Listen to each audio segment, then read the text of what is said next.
চন্দ্রশিলা এটি এতটাই উপরে যে এখানে পৌঁছতে হলে তুঙ্গনাথকে ছাড়িয়েও বেশ কয়েক কিলোমিটার হেঁটে তারপর কিন্তু এই জায়গায় পৌঁছতে হবে। তাহলে বুঝতেই পারছেন যে এটি কতটা উপরে। পৃথিবীর সব থেকে উচ্চতম মন্দির বলাই যায়। যেহেতু এখানে কোনো মন্দির নেই, কিন্তু মহাদেবের কিন্তু একটি মূর্তি রাখা আছে এবং কিন্তু সবাই এখানে এসে আরাধনা করে এবং প্রার্থনা করেন। এই চন্দ্রশিলা জায়গাটির নাম কিন্তু আমরা মূলত রামায়ণ থেকে খুঁজে পাই, কারণ আমরা প্রত্যেকেই জানি রাবণ কিন্তু একজন মহাদেব শিবের চরম ভক্ত ছিলেন এবং খুব বড় ভক্ত ছিলেন। সেক্ষেত্রে দাঁড়িয়ে রাম মূলত যুদ্ধ করতে পারছিলেন না রাবণের সঙ্গে, অর্থাৎ রাবণকে বধ করতে পারছিলেন না, কারণ রামের মধ্যে অনুশোচনা হচ্ছিল যে একই দেবতার ভক্ত হয়ে দুজন কিভাবে যুদ্ধ করবে। সেক্ষেত্রে দাঁড়িয়ে বধ করাও তার কাছে একটি সমস্যার কারণ হয়ে দাঁড়িয়েছিল এবং এদিকে রাবণ অত্যাচারের সীমা ছাড়িয়ে যাচ্ছিল।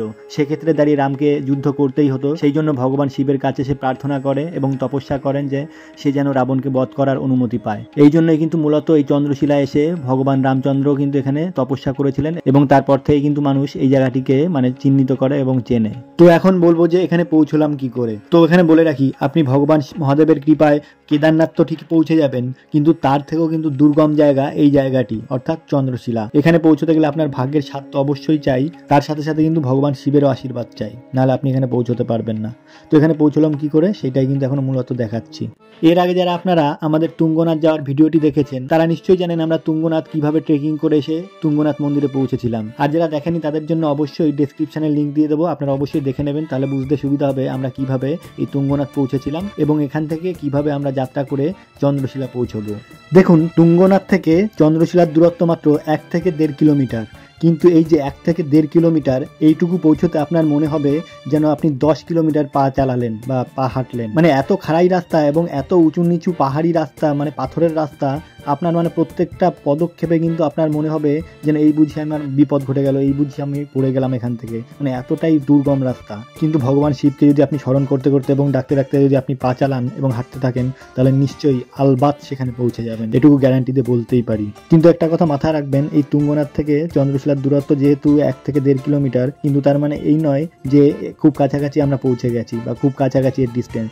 আপনাকে মাথায় রাখতে হবে এই তুঙ্গনাথ পৌঁছতে গেলেই কিন্তু আপনাদের এত পথ জার্নি করতে হবে, এতটা খাড়াই রাস্তা জার্নি করতে হবে, সেটি কিন্তু অত্যন্ত বিপদ সংকুল এবং অত্যন্ত ডেঞ্জার। তো এবার আমরা তুঙ্গনাথ মন্দির থেকে বেরিয়ে চন্দ্রশিলার উদ্দেশ্যে পাড়ি দিলাম। ভগবান কাহা হে তু। তো হাঁটতে হাঁটতে প্রচন্ড হাঁপিয়ে গেছিলাম, কিন্তু হাঁপালে তো চলবে না আর দাঁড়ালেও চলবে না, এসেছি যখন যেতেই হবে চন্দ্রশিলা পর্যন্ত। তো যেতে যেতে কিন্তু ঠিক আমরা পৌঁছে গেলাম সেই বাবার কাছে, অর্থাৎ ভোলে বাবার কাছে, এবং রামচন্দ্র যেখানে তপস্যা করেছিলেন সেই চন্দ্রশিলায়। তো এই উচ্চতায় পৌঁছানোর পর, এই চন্দ্রশিলায় পৌঁছানোর পর মনের ভিতর কিন্তু একটা আলাদা প্রশস্তি, একটা আলাদা শান্তি পাচ্ছিলাম, কারণ এই যে এত জীবনের ধকল থেকে শুরু করে এত অশান্তি, এত কোলাহল থেকে মুক্ত হয়ে এই যে বাবার কাছে এসে পৌঁছানো, এই জায়গায় এসে পৌঁছানো, মনে কিন্তু একটা আলাদা অন্যরকম অনুভূতি, একটা অন্যরকম ফিলিংস কাজ করছিল।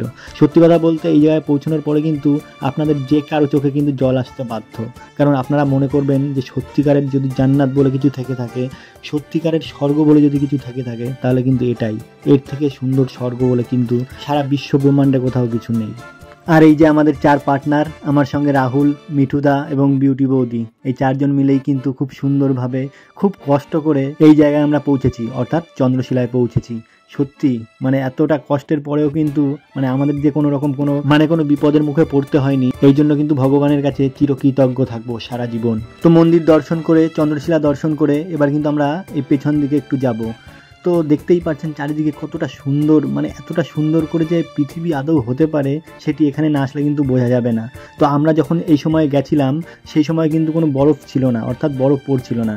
বর্তমান সময়ে, যেহেতু এই ভিডিওটি কিছুদিন আগের, তখন কিন্তু কোনো বরফের চিহ্ন ছিল না, কিন্তু বর্তমান সময়ে এই জায়গাটি কিন্তু পুরোপুরিভাবে ব্যান করা আছে এবং বন্ধ করা আছে, কারণ এই জায়গাটি বর্তমান সময়ে কিন্তু পুরোপুরি বরফে ঢাকা। যদিও দূর থেকে বরফের পর্বত দেখা যাচ্ছে, তারপরেও কিন্তু এই জায়গায় কিন্তু বরফ তখন পড়ছিল না, কিন্তু বর্তমান সময় পুরোপুরি বন্ধ আছে, কারণ এই সময় কিন্তু পুরো এলাকাটি, অর্থাৎ চন্দ্রশিলা, তুঙ্গনাথ সমস্ত জায়গাটি কিন্তু বরফে পুরোপুরিভাবে ঢাকা।